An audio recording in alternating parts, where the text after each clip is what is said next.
sahabat pergerakan. Gugat marginalisasi dan eksploitasi kaum wanita. Mengapa dalam setiap narasi pembangunan, kelebihan populasi wanita di negeri ini selalu dipandang dengan sudut pandang yang cemas dan problematik? Mengapa potensi dahsyat kaum wanita kita seringkali disempitkan, dieksploitasi sebagai buruh murah, atau sekadar dijadikan objek komodifikasi industri hiburan yang dangkal?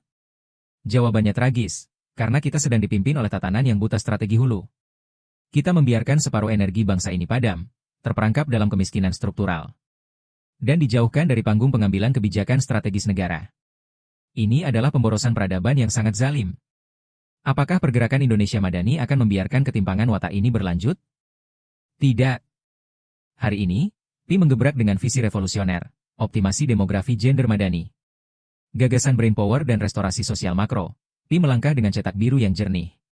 Kita konversi kelebihan populasi wanita menjadi kekuatan ekonomi masa depan yang bertumpu pada kekuatan otak atau brain power, industri kreatif, dan teknologi hulu. Kita tidak sedang mencari pekerja otot. Kita sedang melahirkan para pemikir dan inovator makro. Lebih dari itu, kita tempatkan kaum wanita sebagai panglima utama dalam pengelolaan restorasi sosial makro. Melalui struktur operasional cahaya rumah peribadatan di seluruh pelosok negeri, kaum wanita memegang kendali hulu pertahanan keluarga, pendidikan moral generasi digital, hingga tata kelola jaring pengaman logistik di tingkat basis. Sains kepemimpinan feminin supramodern. Langkah ini adalah implementasi sains tata negara dan ketahanan nasional tingkat tinggi. Menjaga negara tidak selalu berbicara tentang senjata di garis depan, melainkan tentang bagaimana kita menjaga kewarasan pikiran, kesehatan mental, dan integritas moral generasi penerus.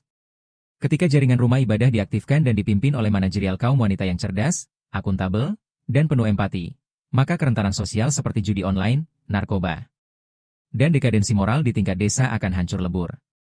Kita ubah rumah ibadah menjadi pusat gravitasi peradaban, yang mengawinkan kesalehan spiritual dengan kemandirian ekonomi. Apa pelajaran hulu bagi pergerakan Indonesia Madani? Jawabannya, kebangkitan sebuah bangsa besar hanya bisa dikunci jika kaum wanitanya telah berdaulat secara intelektual.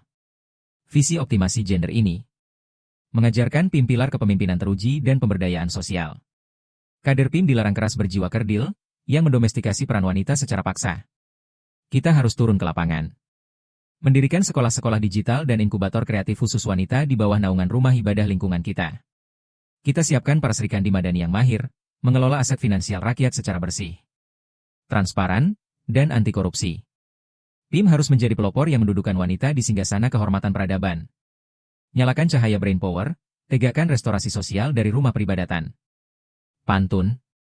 Kain tenun indah berseri, dipakai anggun permaisuri tahta. Wanita Madani bangkit mandiri, cerdas memimpin makmur semesta.